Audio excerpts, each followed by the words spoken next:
Hey, I'm Emily. Most of you on Facebook know this, but I just decided that I'm going to put this on YouTube actually just because I want this to reach, hopefully, to reach a bigger audience than just my friends. Excuse the mess behind me. I literally just decided to film this video like right now. So, yeah, I'm probably going to put something in the title like why Belle Let's Talk is like super dope, because it is.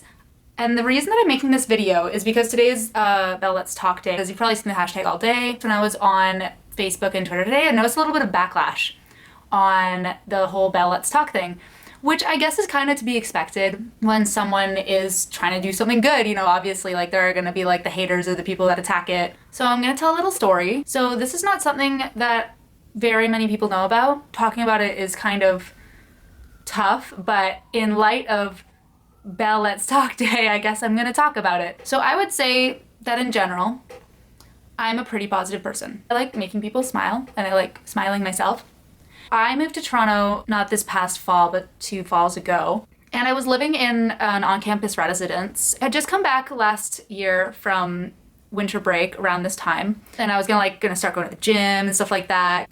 I got up one day and I was gonna go to the gym and my phone rang, but not my cell phone. In our residence rooms, we have these phones that are like, they have like curly wires and stuff like that. Like they're pretty old school. And mine had literally never rung ever before. And it was, I can't remember his exact title, but he was sort of like one of the people that runs Res. And he was like, "Hey Emily, how's it going? How was your break?" And I was like, "It was fine.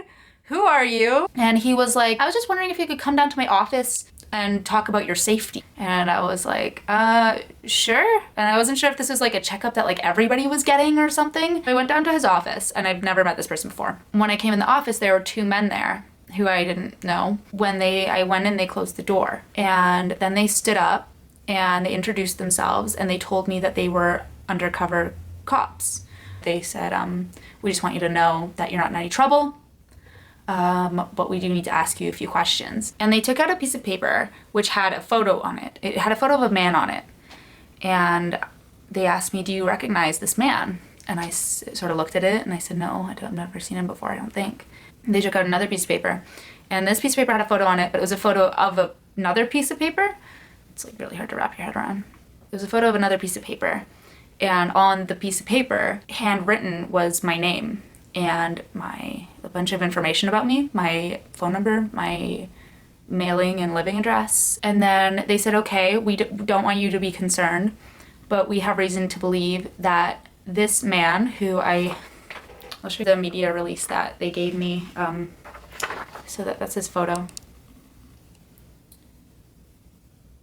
And they said, "We have reason to believe that this man has been stalking you." And I didn't know that had happened. Was really freaked out that this 59-year-old man, who I didn't know, had been stalking me, and I had no idea. Following that, I had to deal with the police quite a bit. So this man had just been arrested for an account of a different charge. He followed a woman home to her apartment, and then when she unlocked the apartment door, she didn't know that he was there.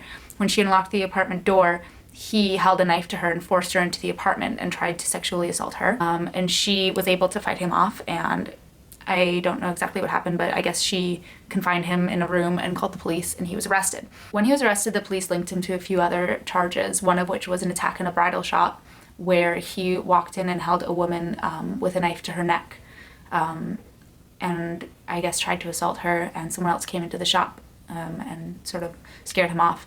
And then the other one was he tried to force a woman into a car, again with a knife. He had been arrested for one of those two charges and was in jail. And then I don't know what the Canadian term is for this, but basically he was on parole or house arrest.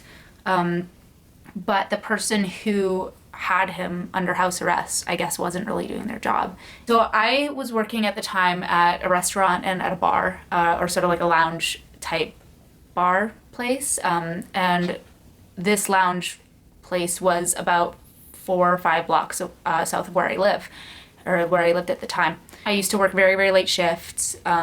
Sometimes I would be there until almost 3. And most of the time I would take cabs home and I hate admitting this now, but sometimes I would walk home because a cab costs from that place to here, $7 or $8, and then that's like an hour of work. So sometimes I would walk home alone in the middle of the night. The place where this man had been staying under house arrest was located between the bar and where I was living in residence. They believed that it was possible that he had followed me home one night and had continued to stalk me. The way that he got like all my personal information, I don't know. They thought maybe he'd followed me home and I had maybe checked my mail and there was like a bill or something and I'd thrown it out and he had taken the bill from there.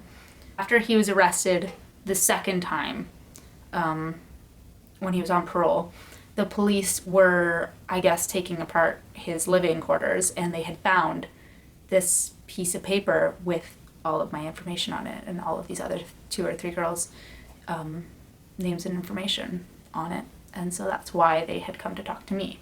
I was really shocked. They told me that they were going to keep me updated when they got more information because this is all really new.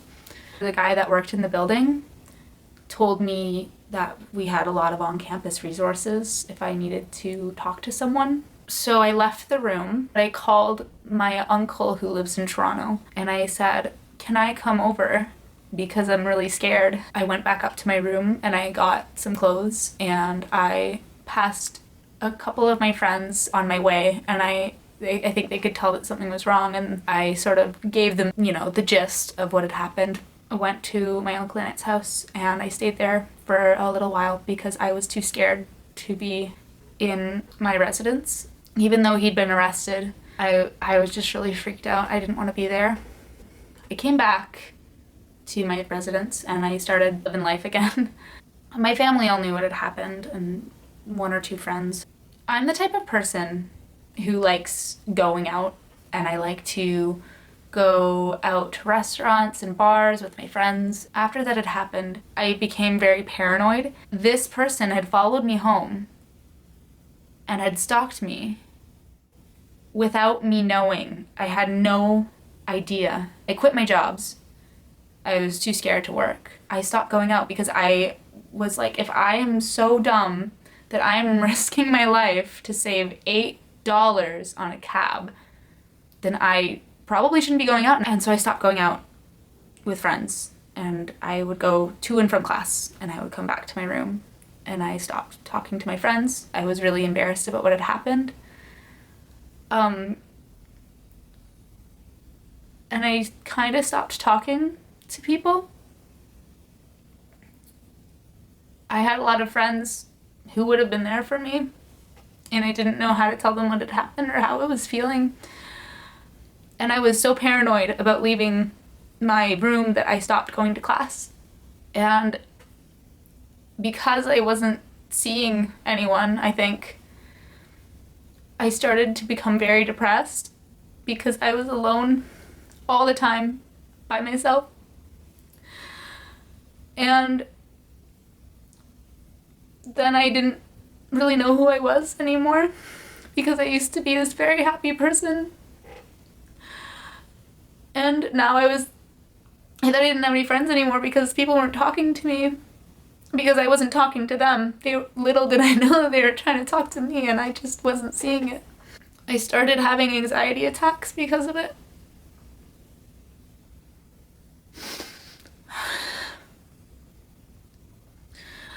Because I didn't know who I was anymore.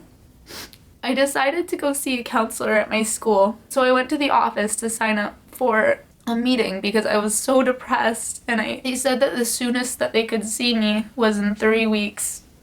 And they said if there's a crisis, you can call this number, but otherwise you're gonna have to wait. And what I didn't realize in that moment was I had waited to the point where I was in a crisis, but I felt like there were probably people that were in worse situations than me that needed this crisis thing more than I did, so I thought I could wait out 3 weeks.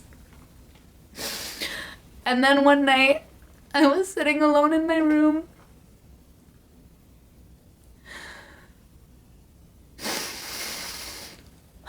And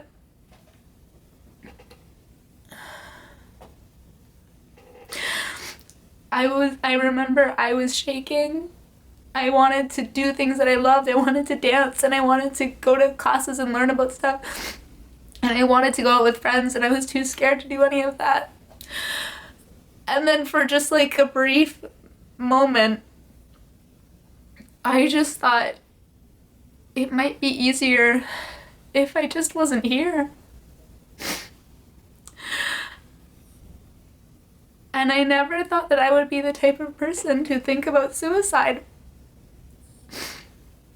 And I don't think that any of my friends would say that about me either. I'm sure there are gonna be a lot of people who see this that are gonna be really surprised.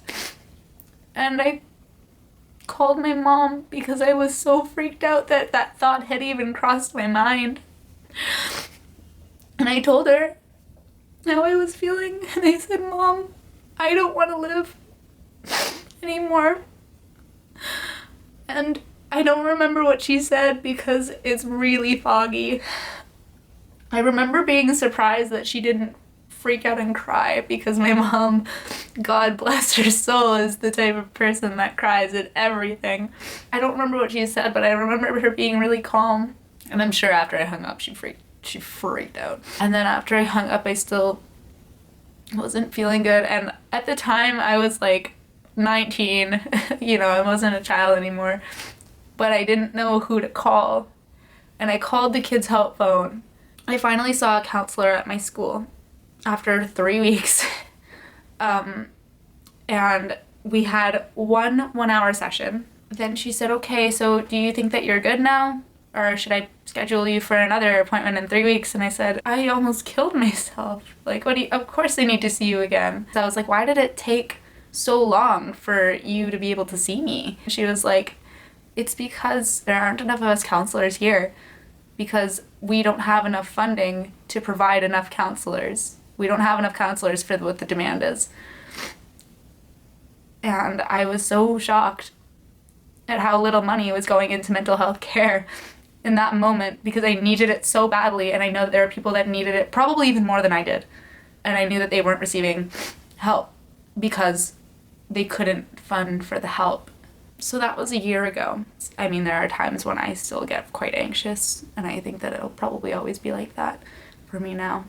This is why Bell Let's Talk is so important. There isn't enough help out there for what is needed. And I can promise you that you have friends or family, even if you don't know, they're probably going through something that they would like to talk to someone about. And I know this because I'm an open person. I'm a very positive person. I love talking through issues. And it took me a year to make this video. And it took me far too long to talk to someone at all. It's already 9. By the time, I'm sure I did all kinds of crap in this video that I'm going to want to edit out.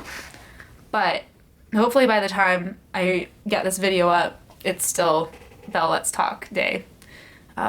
Please use the hashtag Bell Let's Talk. I needed that help. And I know that there are a lot of people who need that help right now, and it's not there.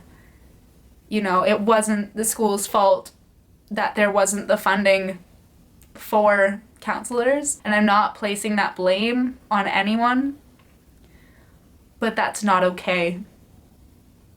It's not okay at all. And it's something that we can fix. Apparently my battery overheated. I didn't know that was a thing on a camera. I'm not making this video as a pity party. The reason that I'm making this video is so that, first of all, those of you who are bashing the campaign will understand that there are people who actually need this campaign more than you may know. And I'm also making this video, it took a lot for me to be able to talk about this. This isn't something that I talk about ever, really. But maybe by making this video about me talking, it'll inspire others to talk and to reach out. I hope that this wasn't too overly dramatic. I wasn't expecting to cry. And that's it.